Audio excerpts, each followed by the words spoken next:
claro, ¿quién podría entonces, a priori tú vas a decir, oye, pero este está loco, este es un anarcoprimitivista, este es un bioludita, este no quiere, este quiere regresar? No, yo quiero que la ciencia y la tecnología sigan contribuyendo al progreso humano, pero ciencia y tecnología al servicio del ser humano. Ojo, esto es una cosa muy importante, no cuando el ser humano se convierte en funcional a la tecnología y al adelanto científico-tecnológico.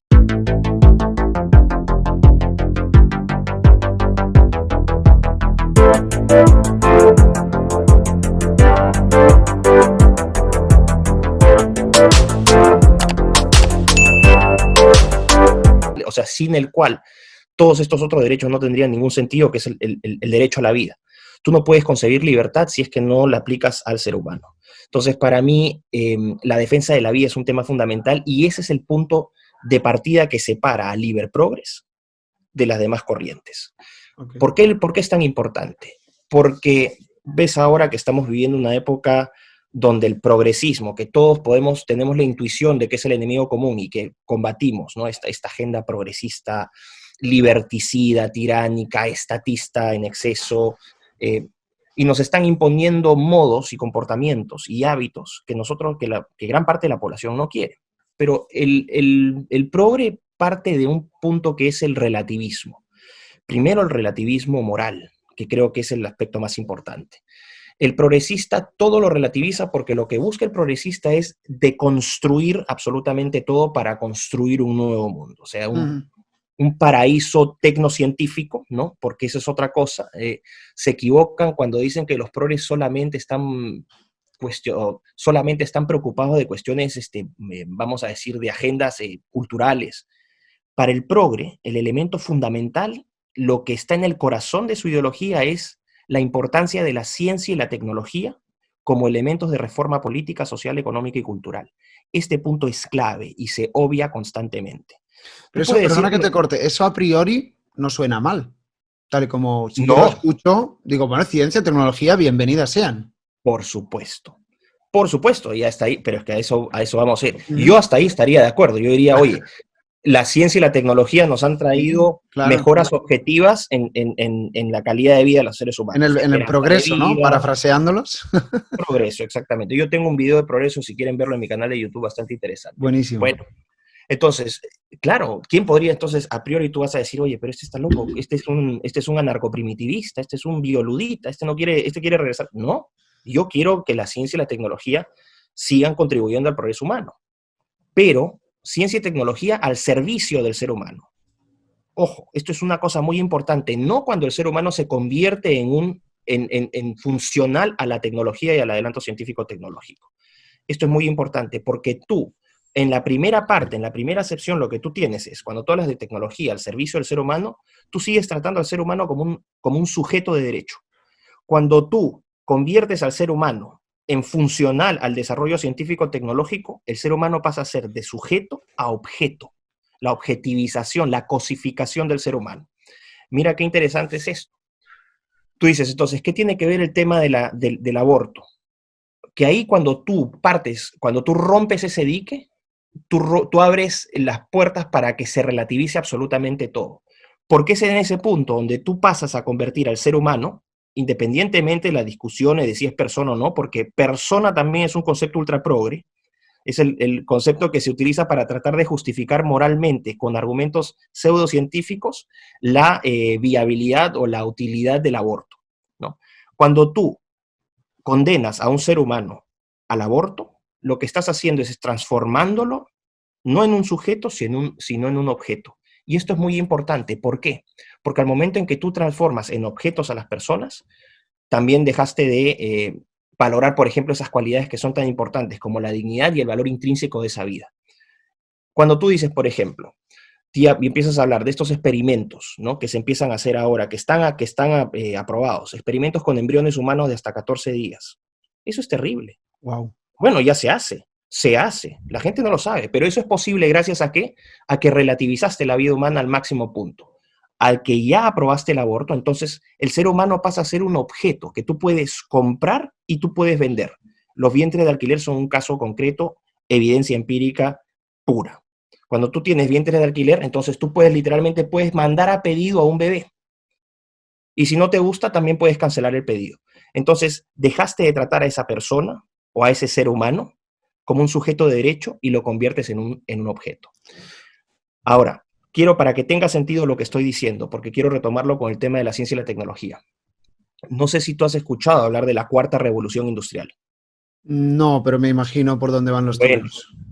sugiero que lo hagas, porque y que la gente que nos está escuchando que revise lo que es la cuarta revolución industrial, que es una política pública postindustrial que se está aplicando en todo el mundo y cuyo origen es Davos en Suiza, el Foro Económico Mundial, ¿ok? Que es cuando la gente dice la élite y se refiere a la élite progre, ahí los van a ver en Davos cada año en enero cuando se van a sacar fotos, todos esos son la élite. Bueno, ¿qué te dice la cuarta revolución industrial?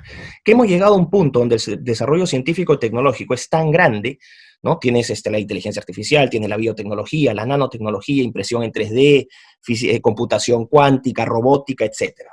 Y que todas estas tecnologías finalmente van a materializar la eterna promesa que hasta ahora no se ha cumplido de que el hombre va a poder construir un paraíso terrenal literalmente. O sea, nuestra calidad de vida va a ser como nunca antes lo hemos logrado.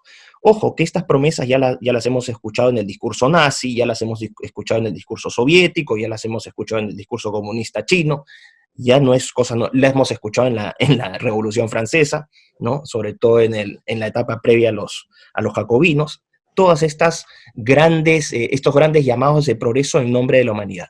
Entonces, con estas tecnologías lo que dicen finalmente vamos a poder lograr o conquistar este estado de bienestar que siempre hemos deseado. Pero, ¿qué te dice la cuarta revolución industrial? ¿Cuál es la definición de cuarta revolución industrial? Y lo pueden ver en la página web del Foro Económico Mundial. Es la fusión, y ojo con esta palabra, la fusión de los sistemas biológicos, tecnológicos y digitales. La cuarta revolución industrial, por primera vez, va a dejar de aplicar la ciencia y la tecnología fuera del ser humano, o fuera de los otros seres que tienen vida, sino que la vamos a empezar a aplicar a nosotros y a otras especies. Esto es muy importante porque de aquí vas a entender por qué el aborto es un tema tan fundamental. Entonces, cuando tú dices eso, dices, pero ¿en qué se traduciría eso? Entonces yo le voy a traer a la gente las imágenes de algunas películas, los X-Men, o cuando les hablo de Robocop, o les hablo de Lucy, o ¿no? The Shape of la forma del agua, estas películas donde tienes superhéroes que son cyborgs y empiezas el amor entre especies y que todo es posible, Love is Blind, y todas estas cosas que ya se van atando también con la agenda progre previa. Lo que tú estás haciendo ahí es utilizar la ciencia para, entre comillas, mejorar al ser humano. Pero no mejoras al ser humano mejorando su entorno, sino, entre comillas, lo mejoras aplicándote esas tecnologías a ti. Y eso, que parece ridículo, ese cuerpo ideológico lo pueden encontrar en el transhumanismo. El transhumanismo es esta ideología y este movimiento cultural que literalmente propugna lo que ellos llaman la mejora del ser humano en sus aspectos cognitivos, intelectuales, afectivos, incluso morales, a través de la aplicación de instrumentos científicos y tecnológicos. ¿Cómo se llama el Entonces, tipo? Ray Kurzweil, ¿no? Ray Kurzweil, exacto. Él es un singularitario, él es el Sí, proponente del singlaritarismo, sí. que es una posición utópica del transhumanismo, ¿no?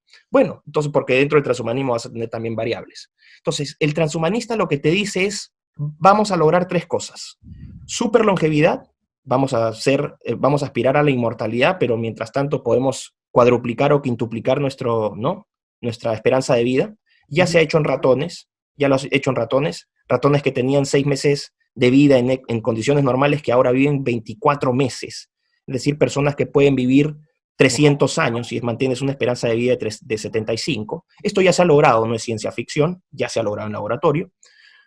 Superinteligencia, porque los transhumanistas dicen que nosotros somos un estado super primario de desarrollo y que tenemos que aspirar a un nivel de desarrollo superior, ¿no? Entonces, para eso tenemos que mejorar nuestro intelecto. ¿Cómo? A través de la biotecnología. Para eso existe esta famosa técnica llamada CRISPR, de edición genética.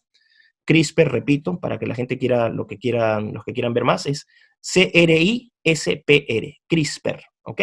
Busquen en internet. Que es una técnica de edición genética que se descubre de manera práctica en 2012. por Jennifer Doudna y Emmanuelle Charpentier, que son dos científicas, una estadounidense y la otra francesa. Entonces, a través de edición genética, tú puedes quitar los genes malos y poner genes buenos que ya puedes fabricar en laboratorio. O sea, ya puedes fabricar. No, sí que cuando puedas, que haré una pregunta. Perfecto. Ahorita voy a cerrar ahorita porque creo que es importante. Entonces, tú puedes fabricar nucleótidos, puedes fabricar genes en laboratorio y puedes cambiar genes malos e introducir genes buenos. Técnicamente corregirías esta cuestión. Y también hablan, por ejemplo, de la necesidad de meternos chips en la cabeza o discos duros o subir nuestros pensamientos a la nube. Eso es inteligencia artificial, o sea, la superinteligencia. Y finalmente el super bienestar, que te dicen, oye, ¿de qué nos sirve ser súper longevos y súper inteligentes si nuestra calidad de vida va a ser mala? Entonces, aquí tienes a David Pierce, hay una entrevista en mi canal de YouTube que le hago, donde él dice hay que modificarnos genéticamente para eliminar todos los vicios, que seamos celosos, agresivos, violentos, egoístas, etc. Entonces, genéticamente lo vamos a lograr. Entonces, vas a aspirar a un superhombre.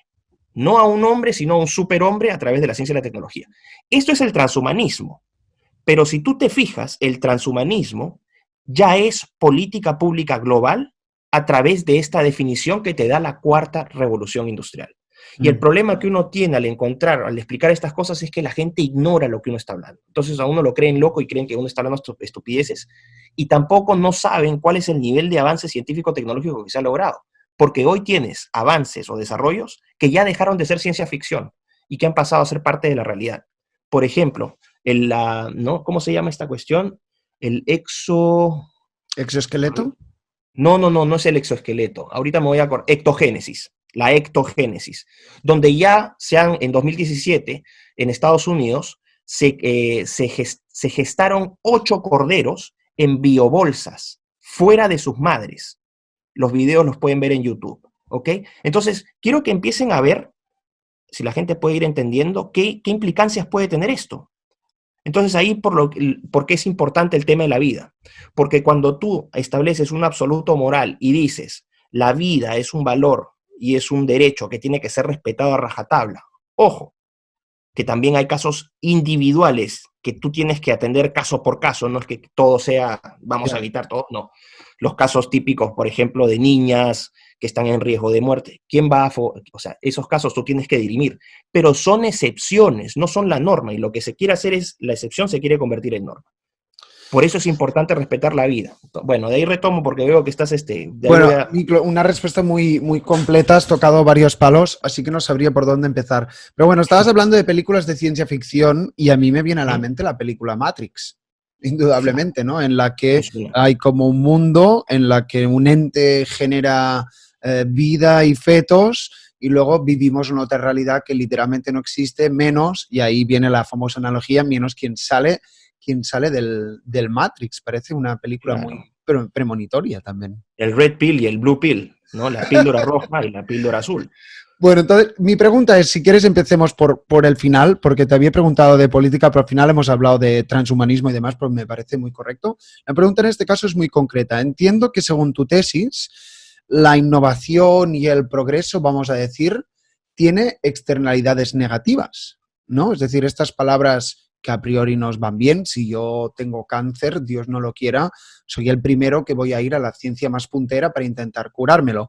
Pero a pesar de eso, también parece que esa ciencia nos quiere reformular lo que venimos siendo como humanos. ¿Es un poco tu tesis? Bueno, no es que sea mi tesis, o sea, tú lo que vas a ir viendo es que eso se está corroborando. Cuando tú ves la agenda de género, la agenda trans, ¿no? Y empiezas a hablar de estos problemas raciales, fíjate en el prefijo, transhumanismo, ¿ok? Y tienes ahora los transgénero, tienes los transespecie, tienes los transedad, tienes los transraza, tienes los transcapaces. No sé si sepas qué son los transcapaces. Ya, ok, los transable en inglés. Los transable son personas que nacieron normales, pero dicen, ¿sabes qué? Voy a experimentar el mundo como un lisiado, como un inválido. Entonces se autoconfinan a una silla de ruedas por el resto de su vida. Otra en Estados Unidos. Perdón que me ría, me parece ridículo. No, otra mujer que se tiró ácido en los ojos porque quería experimentar el mundo desde la ceguera. Perdón, a mí el que más me gusta es el gender fluid. No sé si conoces. Gender fluid, claro, Gender fluid, pero, esto ya me parece tan conveniente que uno pueda cambiar cuando lo desea. pero no solamente gender fluid, tienes alien asexuado, y están estos casos, los encuentras en Ok. internet, o sea, no es que uno esté hablando Madre tonterías. de Dios. Pero fíjate, es que este es el punto, y por eso te quiero regresar, porque me permites Sí, atar sí. con lo que te había dejado. Todo esto en la base es el relativismo, es la relativización del ser humano. Vale. Y todo eso en la base es la cosificación u objetivización del ser humano. El ser humano ya no es un sujeto propiamente tal, sino que se convierte en un óleo o en una arcilla, que tú, donde te dicen, oye, las diferencias anatómicas, esas son tonterías, las diferencias hormonales, esas son tonterías, olvídate de la biología, olvídate de la anatomía, esas diferencias no existen.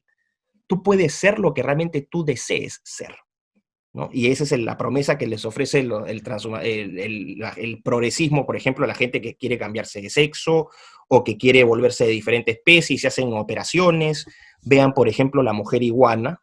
Ahí, si se meten en YouTube, vean la mujer iguana. Satán, que es un venezolano que se mandó a hacer unas cuestiones y se inyectó los ojos de color negro. O sea, vas a ver todas esas cosas. Y sobre la base de la relativización, es por eso es que es tan importante cuando tú dices, ¿por qué es tan importante la defensa del ser humano? ¿Y por qué es tan importante la defensa del ser humano desde su concepción? Porque tú ahí estableces una barrera tremenda donde dices, ojo, el ser humano sigue siendo un sujeto de derecho. No es un objeto que tú puedes manipular, ¿no? Y tienes que mostrar respeto a eso. Porque si cuando del momento en que tú rompes eso, que es ese, donde tú destruyes ese valor, tú le abres la puerta a todas estas cosas. Porque al final, si es que estás matando a los de tu propia especie, puedes hacer lo que sea con tu especie. Claro. Y por eso es que cuando se habla de transgénero, transraza, transespecie y todas estas cosas, lo que tú tienes ahí son proto-transhumanismos. Son etapas previas de transhumanismo que están preparándote para lo que va a venir. Y lo que va a venir es abiertamente experimentación en seres humanos, voluntaria, entre comillas, porque ellos no hablan de eugenesia negativa, esa es la eugenesia de los nazis, esa era la eugenesia mala. Pero el suyo es un proyecto eugenésico abiertamente, porque cuando tú dices vamos a mejorar, bueno, no vas a poder mejorar a todos. Hay algunos que van a ser mejorables y otros no. Va a haber genes que tú vas a querer perpetuar y otros no los vas a querer tener, porque tu aspiración es hacia la perfección. Si quieres mejorarlo, tú aspiras hacia... Bueno, y No sé si te doy. también será un tema económico, no todo el mundo se lo podría permitir. Así es. Y ahí entras a las diferentes variables de transhumanistas, donde vas a tener a los tecnolibertarios que dicen Estado y mercado, chao. O sea, al final yo, o sea, claro, el mercado sí, pero yo soy soberano de mis decisiones y yo hago lo que yo quiera con mi cuerpo. Entonces, al final, los biohackers, esos sujetos que están en sus garajes ahí, esos son tecnolibertarios, transhumanistas. Puedes tener tecnoliberales, donde te van a decir, sí, bueno, tenemos que respetar, o sea, tenemos que dejar que el mercado asigne, ¿no? Pero tiene que haber también una función social ahí para evitar las discrepancias. Puedes tener tecnoprogresistas que te van a decir, ni mercado ni individuos, esto lo hace el Estado. El Estado tiene que garantizar el acceso y la distribución de estas tecnologías para todo el mundo, lo cual es una utopía, porque ya hemos visto que lo que va a pasar es, que siempre ha pasado, es que los primeros que tengan acceso a esto, al descubrir el poder que van a lograr, porque van a ser una especie mejorada, ¿tú crees que van a abrir la base para que todo el mundo lo pueda hacer? Ujú. Es Bueno, ingenuidad. es una tesis interesante y yo creo que tu argumentación pues la has hilado bastante bien y que por favor la gente deje su opinión en los comentarios, que espero que se forme un buen debate.